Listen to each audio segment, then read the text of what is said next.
Hey guys, and welcome back to this channel. In this video I'll be showing you guys what you can get by submitting like bigger and rarer plants to the jack-o'-lantern in Grey Garden.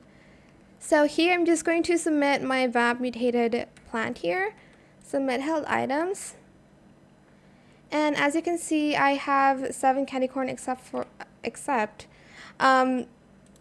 besides the 5 that I usually get.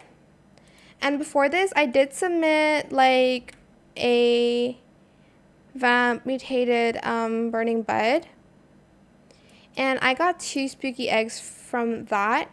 So if you submit like bigger and rarer plants, you can get either 7 candy corn per plant, or you can get like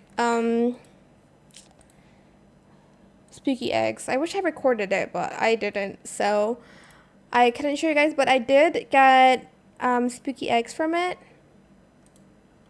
Okay, let's try this again with this. Maybe it's gonna work.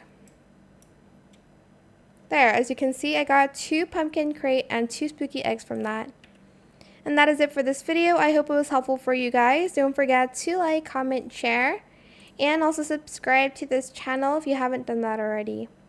If you have any more questions about this video, just leave it in the comment section down below. I'll try my best to answer them all for you guys. And if you found this video helpful, please click the thanks button as well. That is it. Thank you so much for watching. Bye.